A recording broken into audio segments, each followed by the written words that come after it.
Hello friends, welcome back to a channel. आज अगर हम निफ्टी की बात करें तो निफ्टी 25,900 के आसपास गई थी।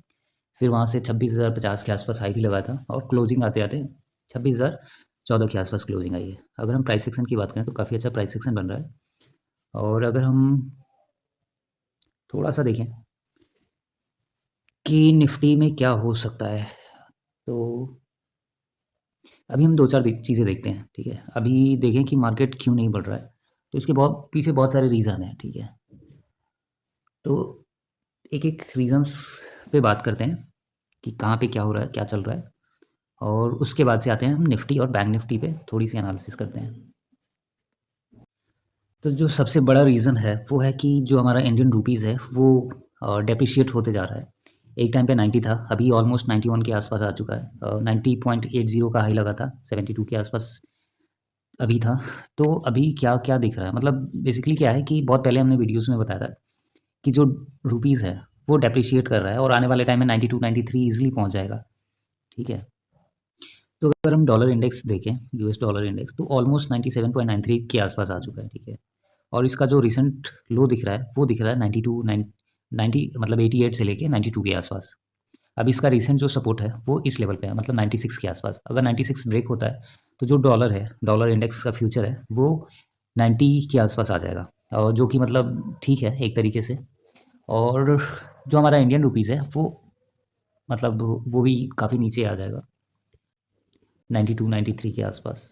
सेकेंड रीज़न देखें तो जो एफआईआई है वो लगातार सेलिंग कर रहा है। ठीक है, मतलब 2019 से लेके 2019 और 2020 को छोड़ दिया जाए तो उसके बाद से पिछले 5 साल में ऑलमोस्ट सेलिंग ही की है एफआईआई ने।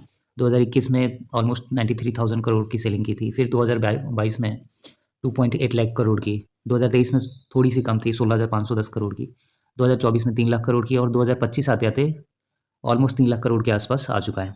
और मुझे लगता है कि ये साल खत्म होते होते 3 लाख करोड़ की सेलिंग ईजिली हो जाएगी। हो सकता है कि 3 लाख 2 हज़ार जो 2024 में सेलिंग हुई थी उससे भी ज़्यादा की सेलिंग हो जाए, क्योंकि जो 2024 में सेलिंग हुई है वो रिकॉर्ड ब्रेकिंग थी। मतलब इतनी ज़्यादा सेलिंग कभी नहीं हुई थी पिछले, अगर 20-25 साल की बात की जाए तो। ठीक है, इवन 35 साल की बात की जाए तो 2025 ऐसे ही होने वाला है। 2024 जो जैसा था कि मतलब रिकॉर्ड ब्रेक सेलिंग हुई थी एफआईआई की तरफ से, तो 2025 में भी वैसे ही होने वाला है।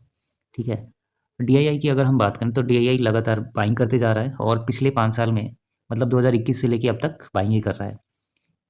2024 में 5.26 लाख करोड़ के आसपास हमने बाइंग की थी, और 2025 में देखें तो 7.5 लाख करोड़। ठीक है, 7,50,000 करोड़ की बाइंग हुई है, जो कि मतलब बहुत ज़्यादा है।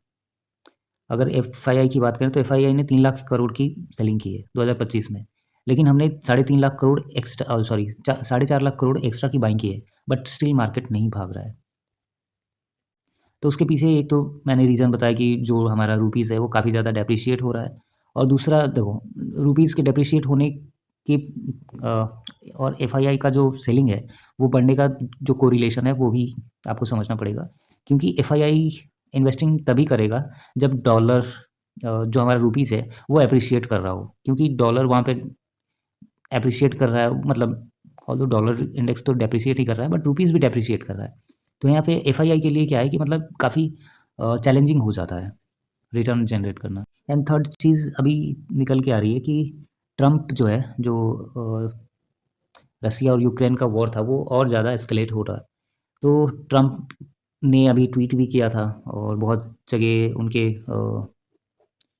स्टेटमेंट भी आए थे कि वर्ल्ड वॉर 3 की तरफ हम लोग जा रहे हैं।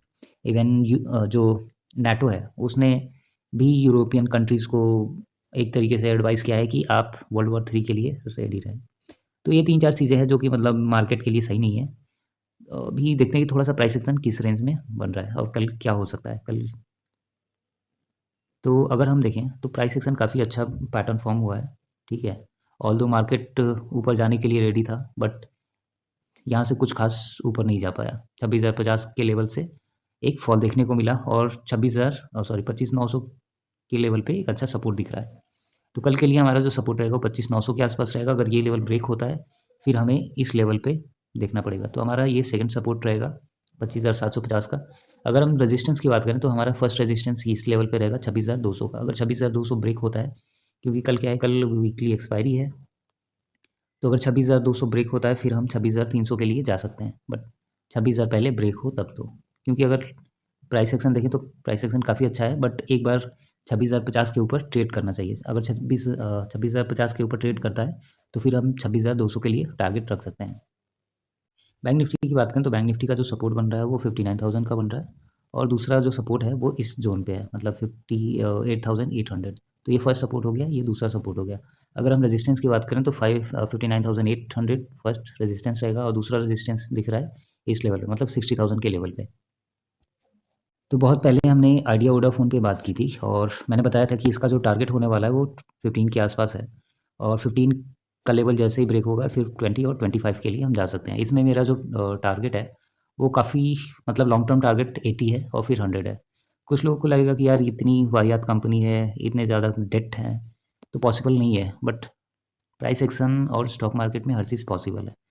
मुझे लगता है एक टाइम ऐसा था जब आइडिया वोडाफोन के 12-13 हज़ार, मतलब 15 हज़ार शेयर्स थे मेरे पास, 2.5-3 रुपए के आसपास।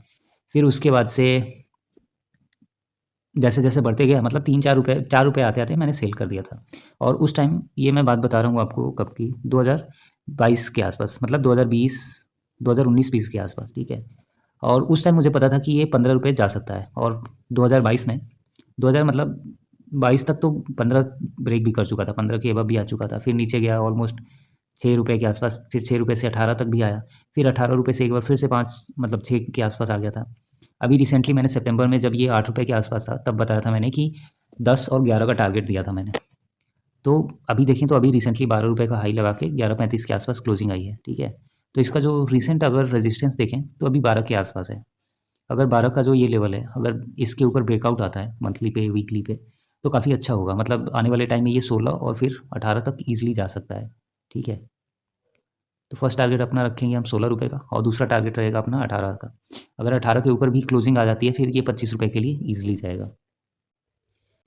बिटकॉइन की बात करें तो बिटकॉइन अभी 86,000 के आसपास आ चुका है, और रिसेंटली हमने बताया था कि इसका जो सपोर्ट है वो 86,000, 87,000 के आसपास दिख रहा है, और एक बार ये इस लेवल पे आ सकता है। मतलब इसका जो रिसेंटली जो प्रीवियस लो था 77,000, 78,000, इस लेवल तक पॉसिबल दिख रहा है। क्योंकि अभी देखें तो अभी जो इसका RSI है 36 के आसपास आ चुका है, और रिसेंटली अभी इसका जो RSI था वो 30 के नीचे भी आ चुका था, मतलब ऑलमोस्ट 23-24 के आसपास।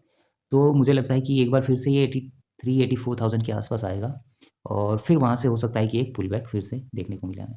तो सिल्वर की बात करें तो सिल्वर 64 जाने के बाद से नीचे भी आया था 61 के आसपास, फिर से 63 पे पहुंच चुका है, ठीक है।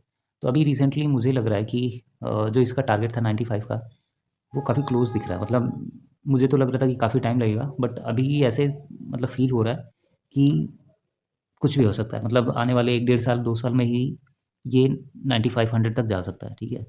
अभी रिसेंटली इसका जो हाई लगा था 65 का लगा था। अगर हम थोड़ा सा प्राइस सेक्शन देखें इसमें, तो इसका जो प्राइस सेक्शन है काफ़ी स्ट्रॉन्ग दिख रहा है, और रिसेंटली अभी देखें तो मतलब 15 से ऊपर गया था, 45-48 के आसपास। मतलब 30 पॉइंट यहाँ से ले लें तो 85 का टारगेट तो ऐसे ही दिख रहा है, ठीक है। 85-90 के आसपास टारगेट इसका इजीली दिख रहा है सिल्वर में, और मुझे लगता है कि 70-75, मतलब जनवरी तक तो इजीली चला जाएगा। थोड़ा सा गोल्ड देखते हैं कि गोल्ड पे क्या है। अगर हम गोल्ड की बात करें तो गोल्ड एक बार फिर से $4,300 के आसपास पहुंच चुका है, और इसका जो रिसेंट हाई था वो ऑलमोस्ट 4,400 के आसपास था। तो इसका जो रिसेंट अभी अपकमिंग टारगेट रहेगा वो 4,600 से लेके 4,800 के आसपास रहेगा। तो आज के लिए इतना ही। Thank you for watching this video.